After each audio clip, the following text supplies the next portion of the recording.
It's June 10th here in Seoul, and I'm Kim Dami. We begin with these stories making the headlines at this hour. Starting with Seoul's response to Pyongyang's balloon campaign. South Korea over the weekend played a propaganda broadcast near the border with North Korea against the regime's repeated launches of waste-carrying balloons. The North sent yet another round of those balloons with a warning of further new actions. President Yoon goes on a so-called K-Silk Road journey with his first foreign trip this year to 3 Central Asian countries this week. Boosting resource security and bringing people closer together are the main goals of the trip. Far-right parties performed strongly in the European Parliament vote. French President Emmanuel Macron called for snap elections after his party suffered a defeat on Sunday.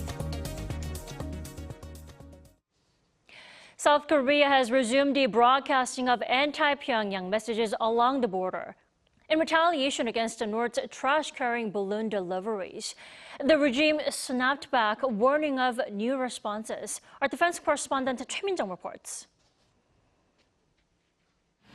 South Korea has reactivated loudspeaker campaigns against North Korea for the first time in 6 years. The move comes after the Presidential National Security Council gave the green light on Sunday to ramp up retaliatory measures against Pyongyang's continued floating of waste-carrying balloons into South Korea. The loudspeaker campaigns were officially suspended in 2018 as part of an inter-Korean military agreement to defuse tensions along the border.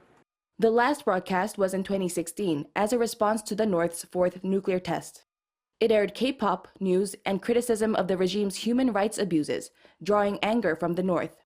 A military official said the latest broadcasts are expected to have similar messages. The South's military reportedly blasted such messages for around 2 hours on Sunday afternoon and played songs such as BTS's Dynamite and Butter. The Joint Chiefs of Staff warned that whether there will be additional propaganda broadcasts depends entirely on North Korea's actions. However, the regime did not back down. North Korea sent additional trash-carrying balloons late Sunday after the resumption of the South's broadcasts. In a statement, the sister of North Korea's leader Kim Yo-jong threatened there would be, quote, new responses if South Korea continued to engage in the sending of anti-Pyongyang leaflets and loudspeaker provocations. She added that the balloon sending was to end last Saturday, but the situation has changed following the broadcast provocation. Kim claimed that the regime sent some 7.5 tons of waste in 1,400 balloons over the weekend. Balloons have been found in Seoul and Gyeonggi-do province. Choi Min-jung, Arirang News. Now, what are these propaganda broadcasts, and will they stop North Korea sending of trash-carrying balloons? We're joined by Dr. Bruce Bennett for more. Great to have you back. Well, thank you. My pleasure.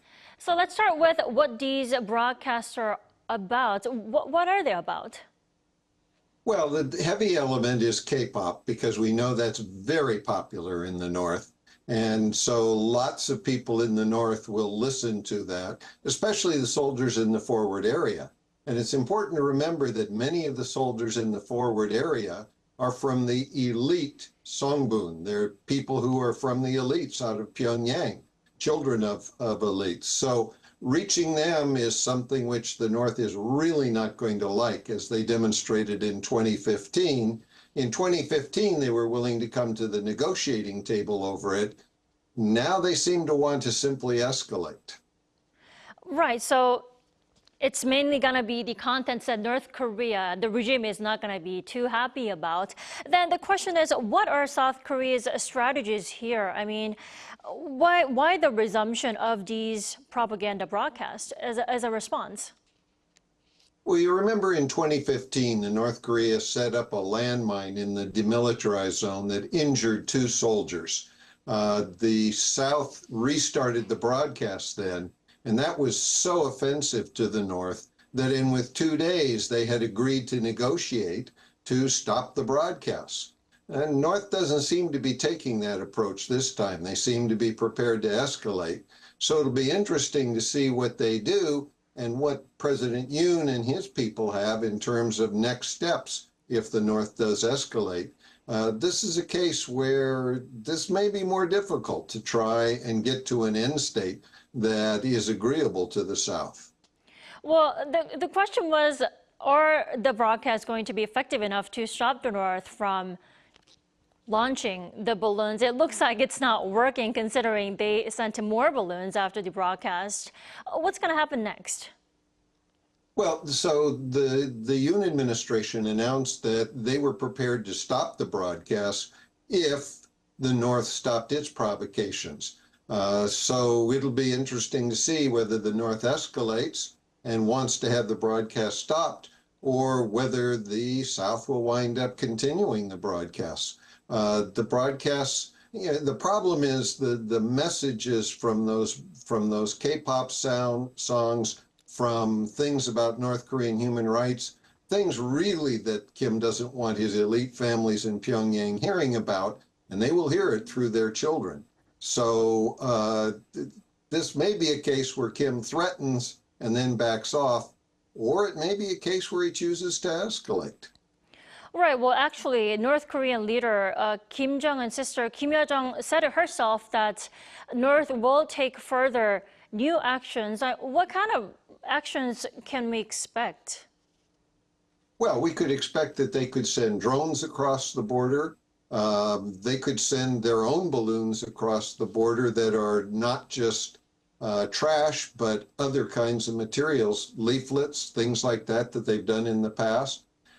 They could take very offensive attitudes towards President Yoon and his key personnel. They could send their own broadcasts across the demilitarized zone more aggressively than they already do. And we have to remember, they do broadcasts across the demilitarized zone contrary to the 2004 agreement every day. So they're already violating the equal provisions that should exist. Well, we all know this isn't the first time Seoul has decided to do so. Now, when was the last time the South Korea played propaganda broadcast was back in 2016. Now, how did that work last time? The 2016 case, as I remember it, both sides backed off eventually. So that's the key, is we need to get both sides to try to back off at this point. And that'll happen because one side or the other shows restraint. Hopefully, the North chooses to show some restraint, but very unclear. The North seems to be not very stable right now. And if Kim continues to escalate, that's a really good indication that he's facing pretty serious instability internally and feels that he has to do something because of his instability. Things are looking indeed risky here on the Korean Peninsula. All right, Dr. Bennett, thank you for your analysis. As always, we appreciate it. Oh, you're certainly welcome.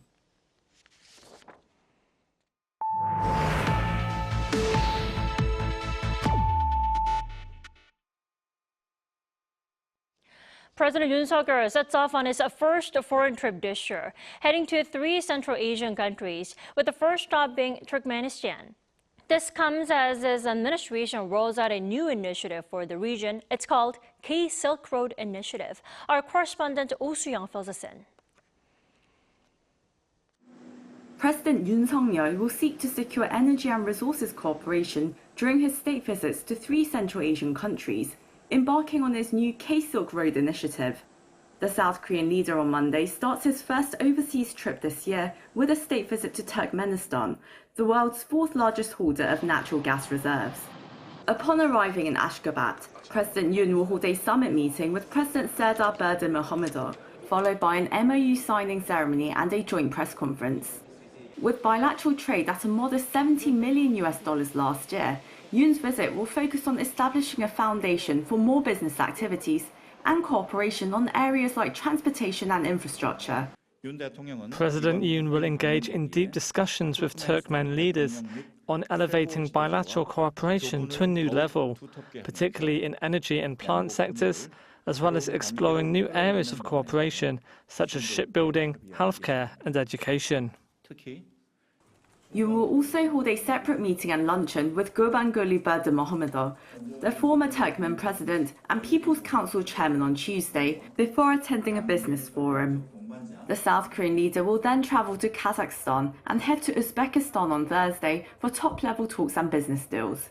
The three-nation tour comes as the Yoon administration launched its K-Silk Road initiative last week to engage 5 Central Asian countries, including Kyrgyzstan and Tajikistan, aiming to strengthen South Korea's resource security, expand official development assistance to the region, and increase human and cultural exchanges, along with cooperation between governments, businesses, and citizens. The combined area of these 5 nations spans 3.55 million square kilometers, over 15 times the size of the Korean peninsula, and their population of 80 million presents a promising consumer market. Their abundant reserves of oil, gas, and critical minerals make them key partners for advanced industrial collaboration with South Korea. Yoon's office says its third regional strategy to date will become a milestone in elevating Korea-Central Asia relations, expanding Seoul's diplomatic network and cooperation as it looks to become a global pivotal state. Oh Soo-young, Arirang News. Preliminary results from the European Parliament election show the center-right European People's Party to be the winner. French President Emmanuel Macron called for a fresh election on Sunday and dissolved parliament. Lee Sang-hyeok has more. The preliminary results of the European Parliament elections showed the centrists holding ground despite far-right parties taking key victories. With a total of 720 seats in the parliament, the center-right European People's Party won 186 seats, 10 more than the previous term.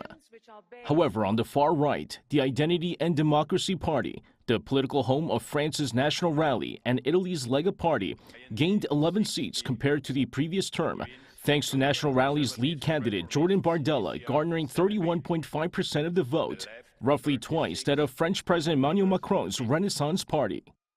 The crushing defeat for Macron's party led to the French president dissolving parliament and a call for a fresh election.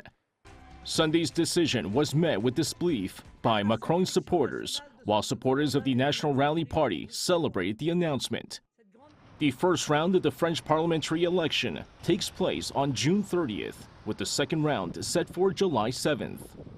With the 10th European Parliament elections coming to a close, the process of forming a new leadership for the EU bloc for the next 5 years begins.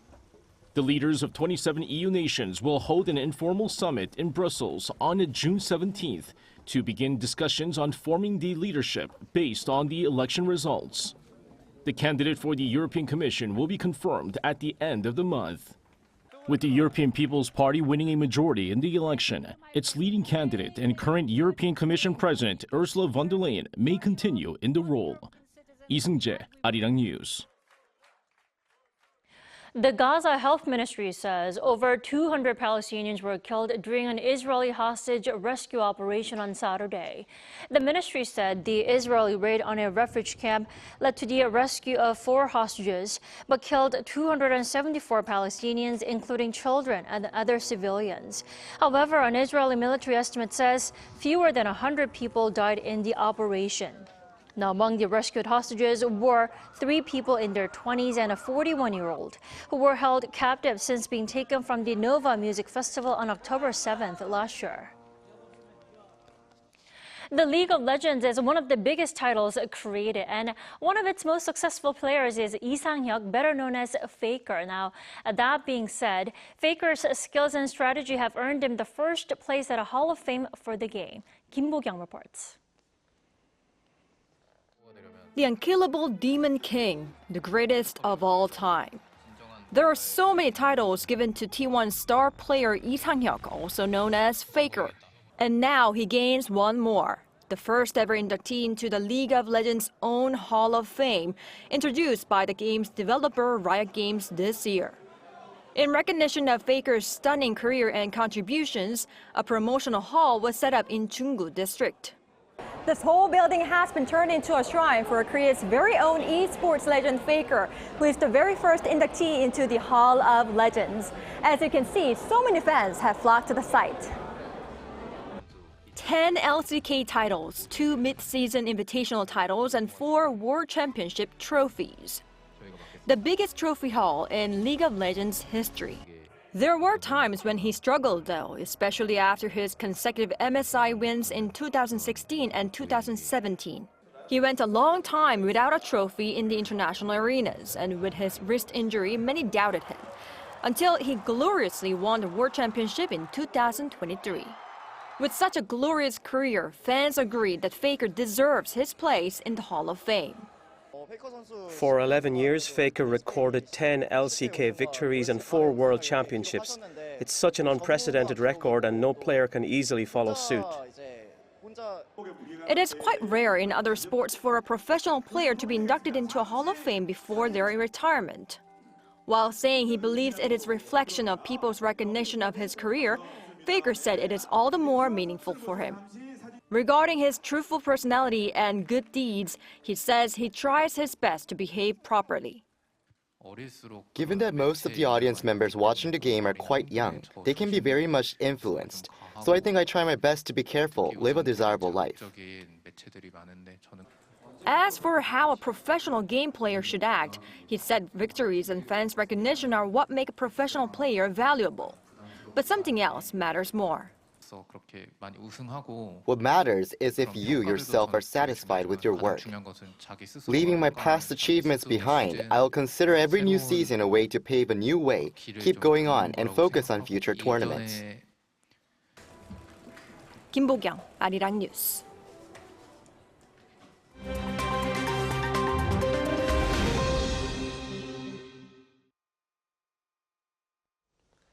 Good morning. I'm Kim Jeong, and now we turn off to stories from around the world.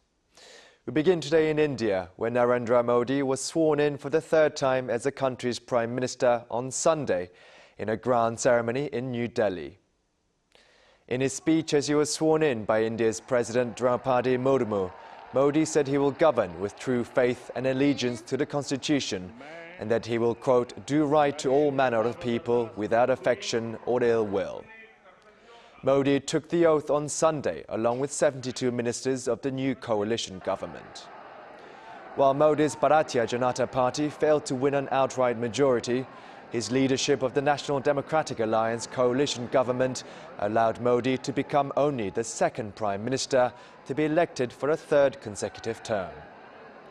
Thousands of guests, including Bollywood stars, attended the ceremony, as did the 7 leaders of 7 neighboring countries. As summer approaches, temperatures have been soaring across the southern parts of North America. In Mexico's northern state of Chihuahua, officials say the heat has caused thousands of dead fish to blanket the surface of a lagoon. Thousands of fish at the Bustillas Lagoon in Chihuahua died as water levels became dangerously low after long dry spells with temperatures soaring above 40 degrees Celsius. According to government data, around 90% of Mexico is suffering from some form of drought, the highest level seen since 2011. Local authorities at the lagoon covered the dead fish with lime to mitigate public health risks related to the decomposition of the fish. Meanwhile, cities and towns in the U.S. states of Arizona, California, and Texas broke several calendar day heat records last week as the high-pressure heat dome spreads north and west into the U.S. Now to the Congo, where the death toll from Friday's attack by men armed with guns and machetes on villages in the North Kivu province has risen to 41. According to an army spokesperson, the attack was carried out by the Allied Democratic Forces, which allegedly also killed at least 16 people last week. The ADF originates from neighboring Uganda, but is now based in eastern Congo. ADF has pledged allegiance to the Islamic State and has been launching frequent attacks in a region riddled by militant groups. Soldiers from the armed forces of the Democratic Republic of Congo went on a foot patrol on Sunday to urge villagers to remain at home and not flee despite the attack.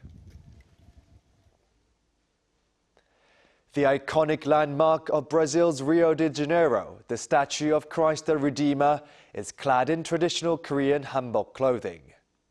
The hanbok was being projected onto the statue in what was the first time it has been dressed in the traditional clothing of another country.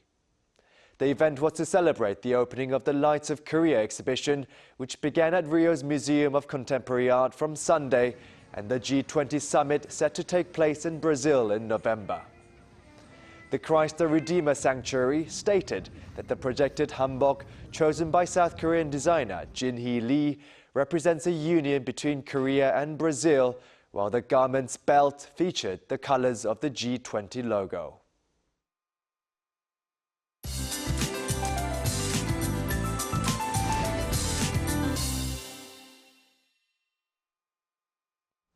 Good morning. We need to brace for a summer heat wave today. Temperatures will go up a couple of notches higher than yesterday here in Seoul, going up 4 to 5 degrees higher than season norms with a high of 33 degrees Celsius in Daegu, and sunshine is in the forecast for most parts of Korea. But today is only the beginning. We are looking at midsummer heat this week with temperatures that could nudge toward the mid-30s in Daegu and nearby areas, reaching 35 degrees Celsius by Thursday in Daegu. And the sun will shine down throughout the week, while the humidity will also gradually go up from now on. Meanwhile, Gyeongsangdo provinces could see 5 to 40 millimeters of passing rain, and south of Gangwon-do could receive 5 to 30 millimeters of showers today. Daily highs will be 1 to 7 degrees higher this afternoon in many places, topping out at 30 degrees here in Seoul and Chuncheon. But Gyeongju will see a high of 34 degrees this afternoon with strong UV rays for many places. So please stay hydrated and safe. With that in mind, let's take a look at the international weather conditions.